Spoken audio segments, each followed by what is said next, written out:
पतंजली योग परिवार हिंगणघाट हा 20वा पतंजली योग परिवाराने इथे बनवलेला आहे आणि हे समोर मोक्षधाम. चला, आज सकाळी थोडा थोडा पाऊस पडतोय आणि आज मोक्षधामच्या साफसफाईला सर्व पतंजली योग परिवार आलेला आहे. जय भवानी माता बहुउद्देशीय सामाजिक संस्था हिंगणघाट पहिल्यांदाच महाराष्ट्र का किंबहुना देशामध्ये हे अस्थि लॉकर इथे अस्तित्वात आहे.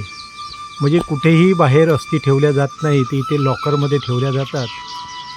तसेच नेत्रदान देहदान संकल्प आत्ताच 21 जूनला जवळजवळ 30 व्यक्तींनी म्हणजे 27 पुरुषांनी आणि 3 स्त्रियांनी देहदान संकल्प केलेला आहे. सर्व पतंजली योग परिवाराचे सदस्य आहे. अंत्यसंस्कारासाठी जे बांबू लागतात त्यापासूनही ट्री गार्ड बनवले जातात, म्हणजे ते बांबूही उपयोगात आणल्या जातात.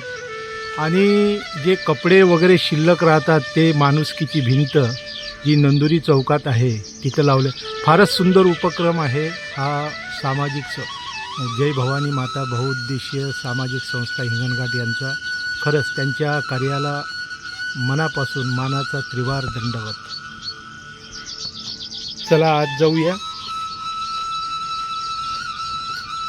हे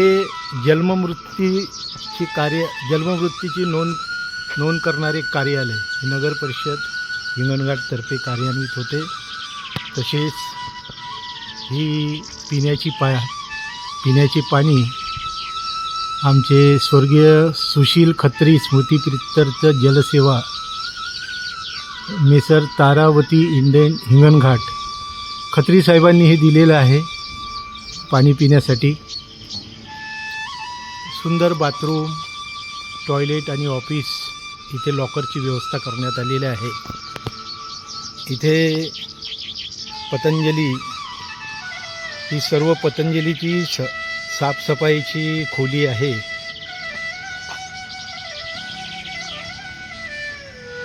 सर्व परिसर अत्यंत स्वच्छ झालेला आहे.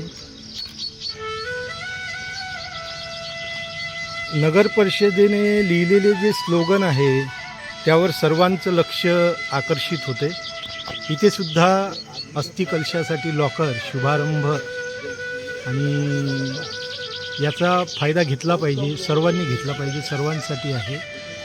आणि हे अस्थिकलशासाठी लॉकर किंबहुना हे मला असं वाटते भारतामध्ये पहिलंच असेल.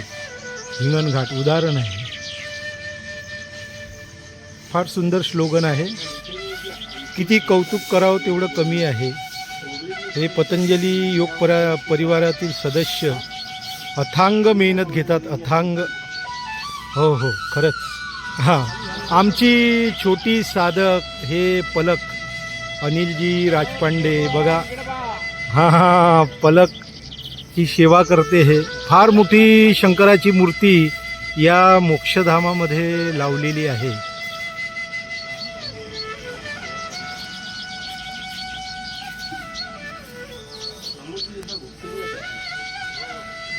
सर्व स्वच्छता अभियानामध्ये पतंजली परिवारातील सर्व लोक गुंतलेले आहेत.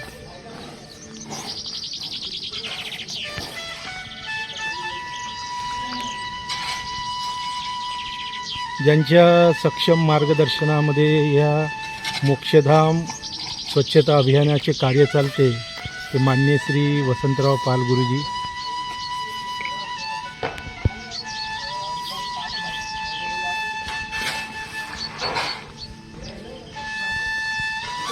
पतंजलीचं काम खरंच कौतुकास्पद आहे. जवळजवळ 30 लोकांनी देहदान केलं आहे. त्याचप्रमाणे शीतपेटी लोकार्पण सोहळा हाही 21 जूनला संपन्न झालेला आहे.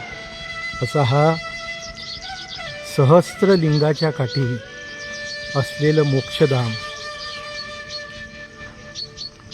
लोक जात नाही हिंगणघाट सोडून. सहस्त्रलिंगाच्या तिरीच आपल्या सर्व अस्थिचे विसर्जन करतात लोक. हा सुंदर नदीचा परिसर. जय हिंद, जय भारत.